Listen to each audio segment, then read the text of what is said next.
দাদা, ওনাকে আমি ফলো করছি। আর ওনার একটা কথা আমার কাছে ভালো লাগছে যে আসলে নলেজ শেয়ারিং করলে আসলে নিজের নলেজ অনেক ইম্প্রুভ হয়। সো এই কারণে আবার নতুন করে চ্যানেল ব্যাক করা।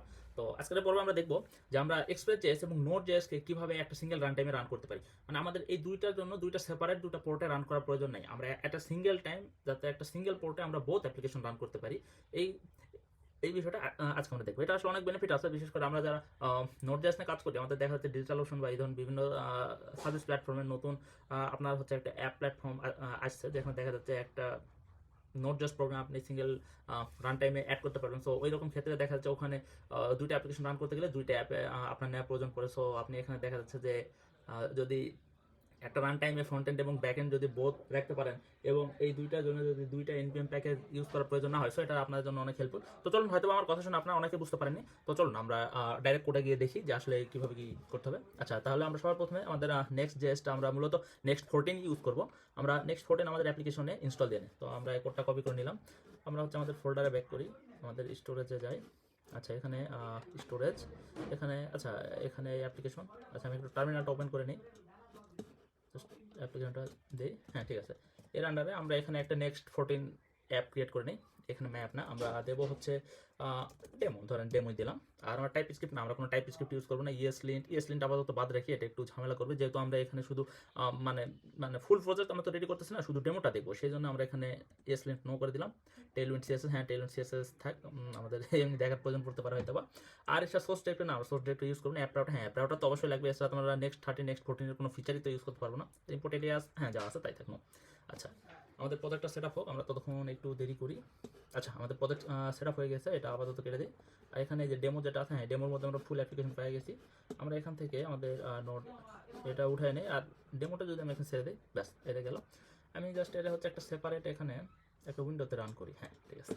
তো আপনি যদি দেখতে পারেন যে এখানে আসলে আমাদের Next.14 প্যাকেজ, এখানে আসলে Next.14, হ্যাঁ যে Next.js 14 ভার্সন আমরা ইউজ করতেছি, Next.14 এখানে ইনস্টল হয়ে গেছে। এখন এই জায়গাটুকুতে আমরা একটা ইয়ার্ন, আমরা মূলত ইয়ার্ন ইউজ করবো। আমি এখান থেকে জাস্ট সব কিছু ইনস্টল দিয়ে নেই ইয়ার্নে। আচ্ছা, ইয়ার্নে তখন ইনস্টল হোক। আমরা এই পাশ থেকে এখানে যেটা আছে Next.14 তো আমরা তো ইনস্টল দিয়ে দিচ্ছি না, তাহলে আমরা হচ্ছে আমাদের এই অ্যাপ্লিকেশনটা, আচ্ছা ঠিক আছে, আমরা একটু ওয়েট করি, অ্যাপ্লিকেশনটা একটু রান হোক। হ্যাঁ, ঠিক আছে, আমাদের অ্যাপ্লিকেশন রান হয়ে গেছে। চলুন আমরা আমাদের অ্যাপ্লিকেশনটা রান করি। আচ্ছা, ঠিক আছে, এটা 3000 পোর্টে রান করতেছে। আমরা যদি আমাদের অ্যাপ্লিকেশনটা একবার যদি এখানে যদি দেখি, local host to 3000 port,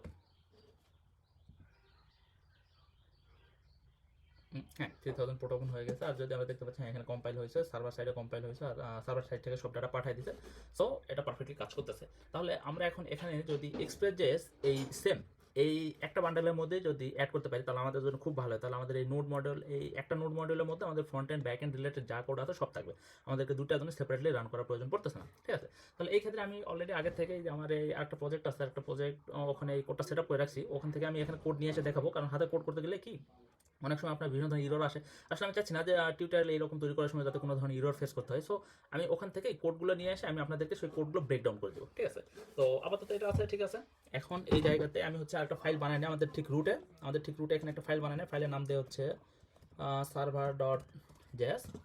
R server.js আমরা হচ্ছে এই কোডটুকু নিয়ে আসি। আচ্ছা, এই কোডটুকু যদি আপনি বলেন যে কোডটুকু কই পাইছি, তাহলে আপনি জাস্ট গুগলে গিয়ে সার্চ দিতে পারেন। এই যে আমাদের নেক্সট কাস্টম সার্ভার যদি থাকে, যে নেক্সট কাস্টম সার্ভার, এখানে আপনি দেখতে পাচ্ছেন যে আমাদের নেক্সট কাস্টম সার্ভার এখান থেকে পুরো কোডটুকু দিয়ে রাখছে। আমি জাস্ট এই কোডটুকু হালকা একটু মডিফাই করছি, যাতে আমরা আমাদের Express.js স্মুথলি ইউজ করতে পারি। সো এটা দেখতে পাচ্ছেন আমাদের এই যে কোড যেটা আছে, এই লাইনটুকু কেটে দিই। তাহলে এখন সবার প্রথম লাইন আপনি দেখতে পাচ্ছেন যে আমি আসলে এক্সপ্রেসটা নিয়ে আসছি। তাহলে এক্সপ্রেসটা যেহেতু নিয়ে আসছি, এক্সপ্রেসটা আমি এখান থেকে একটু ইনস্টল দিয়ে নিই। আচ্ছা, এক্সপ্রেস ইনস্টল হোক। তারপরের লাইন আমরা দেখতে পাচ্ছি নেক্সট রিকোয়ার্ড নেক্সট, এটা অলরেডি আমাদের প্যাকেজ জেসন আগে থেকে আছে, যে দেখতে পাচ্ছেন যে আমাদের Next.js অলরেডি আছে। সো নেক্সট আমাদের প্যাকেজ থেকে পেয়ে যাচ্ছে। যে ব্যাকএন্ড যেটা আছে, এটা আমি একটু পর আসতেছি এটাতে। আর এটা হচ্ছে ডেভেলপার মোড, এটা হচ্ছে মানে আমরা মূলত আমাদের অ্যাপ্লিকেশন ডেভেলপার মোডে রান করতেছি নাকি প্রোডাকশন মোডে রান করতেছি, জাস্ট চেক করার জন্য। আর এই ডেভেলপার মোডটাকে নেক্সটের ভিতরে এখানে একটা অবজেক্ট আকারে পাস করে দিয়েছি, যার ফলে আমাদের নেক্সট যে বুঝতে পারবে যে আমাদের অ্যাপ্লিকেশনটা এখন ডেভেলপার মোডে রান হচ্ছে নাকি প্রোডাকশন বিল্ডার রান হচ্ছে, এই কারণে। আর এই জায়গাতে এই যে অ্যাপ যেটা তৈরি হলো, যেটা মূলত Next.js থেকে তৈরি হয়েছে, এখন এই অ্যাপের থেকে গেট রিকোয়েস্ট হ্যান্ডেল দিয়ে আমরা এই একটা হচ্ছে হ্যান্ডেল ভেরিয়েবলের মধ্যে নিয়ে নিলাম।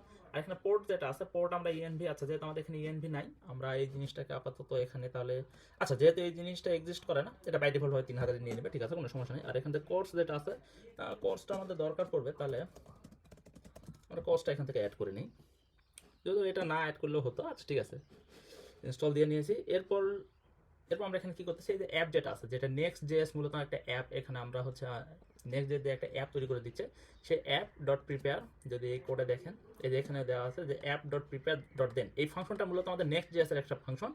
তো এই Next.js ফাংশন একটা কলব্যাক রিটার্ন করতেছে, এই কলব্যাকটা আমরা এখানে দেনের মধ্যে নিছি, দেনের মধ্যে একটা ফাংশন কল করতেছি, এখানে জাস্ট আমরা হচ্ছে কনস্ট্যান্ট অ্যাপ দিয়ে এখানে এক্সপ্রেস অ্যাপটাকে এখানে আমরা রান করতেছি। এক্সপ্রেস অ্যাপটাকে রান করার পর এখানে হচ্ছে জাস্ট আমরা ক্রস দিয়ে, মানে ক্রস অরিজিন রিসোর্স শেয়ারিং পার্টটা এখানে আমরা হ্যান্ডেল করে নিচ্ছি। এরপরে দেখেন এখানে আমরা প্রথমে কি দিচ্ছি, অ্যাপ ডট ইউজ, এখানে হচ্ছে অ্যাপ, আর এখান থেকে ব্যাকএন্ড এই যেটা আছে, এটা আমাদের ব্যাকএন্ড। মূলত এটা তো আমরা বোঝাতে চাচ্ছি, যদি আমাদের এই অ্যাপ্লিকেশন যদি কেউ /API থেকে যদি হ্যান্ডেল করে, কারণ এটার কারণ হচ্ছে এইটা যে আমাদের সে ধরেন আমাদের ওয়েবসাইটের নাম হচ্ছে www.demo.com, ঠিক আছে, তাহলে demo.com/API যদি এইটা দিয়ে যদি কোনো ইউআরএল যদি আপনার স্টার্ট হয়, তাহলে আমরা ধরেই নিব যে ওই ইউআরএলটা মূলত আমাদের ব্যাকএন্ড বা Express.js ওটাকে সম্পূর্ণভাবে হ্যান্ডেল করবে। আর এই /API ছাড়া যত যা কিছু রাউট থাকবে, সব রাউট এই যে আমরা এখানে স্টার দিয়ে দিচ্ছি, যাতে অল রাউট আমাদের হচ্ছে Next.js দিয়ে ওপেন হবে বা আমাদের Next.js হ্যান্ডেল করবে, যেটা এই যে হ্যান্ডেলে দেখতে পাচ্ছেন, যে এই যে এখান থেকে app dot gate request handle. এক কথায় আমাদের এপিআই যদি আমাদের মেন ডোমাইনের পর /API দিয়ে যদি শুরু হয়, তাহলে ওই সব রাউটগুলো আমাদের Express.js হ্যান্ডেল করবে। আর এছাড়া যদি যত রকমের রাউট থাকবে, সব রাউট আমাদের Next.js হ্যান্ডেল করবে, ব্যাস সিম্পল। তাহলে এখন এই যে এপিআই যেটা আছে, এপিআই এখানে ব্যাকএন্ড এপিআই যেটা আছে, ব্যাকএন্ড এপিআই আমি এটা একটা কমেন্ট আউট করে নিই, এখানে কি দেওয়া আছে যে ./backend, তার মধ্যে index.js, ঠিক আছে। চলুন আমরা এখানে একটা ফাইল বানাই নিই। আচ্ছা ফাইল আগে আমরা হচ্ছে একটা ফোল্ডার বানাই নিই,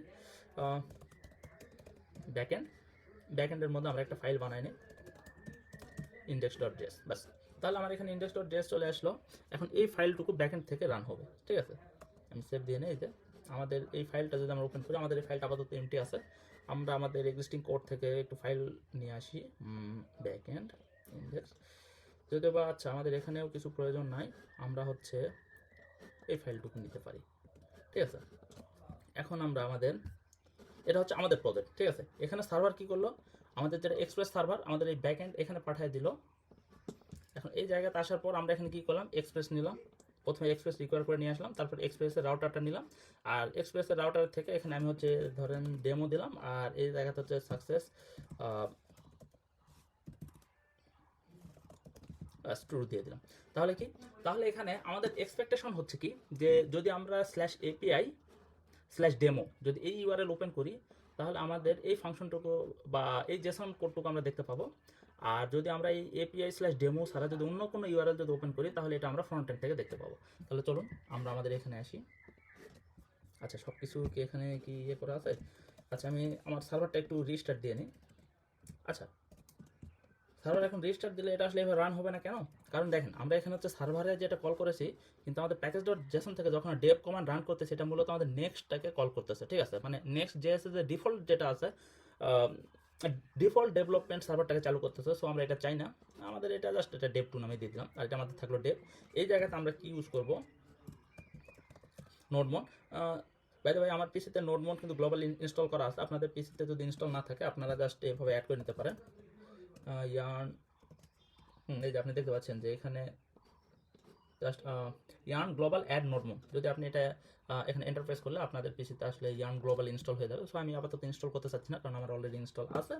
সো নোডমন, আর নোডমনের পর আমরা কোন প্যাকেজটাকে রান করব, server.js, ব্যাস শেষ।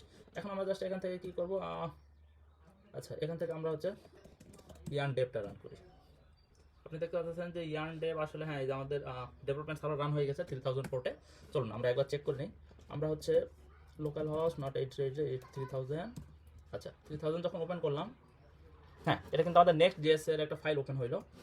আর যদি আমরা আমাদের এপিআইকে যদি কল করতে চাই, তাহলে এখানে মানে আমাদের যেটা মূলত Express.js হ্যান্ডেল করবে, Node.js না, সরি Next.js না, যেটা Node.js হ্যান্ডেল করবে, সেটা এখানে API/demo তে যদি হ্যান্ডেল করি, দেখেন এই জিনিসটা কিন্তু আমাদের এক্সপ্রেস.js থেকে আসতেছে না, এটা আমাদের হচ্ছে কে হ্যান্ডেল করতেছে, এটা আমাদের কিন্তু এক্সপ্রেস.js হ্যান্ডেল করতেছে, আর এটা কিন্তু আমাদের Next.js হ্যান্ডেল করতেছে।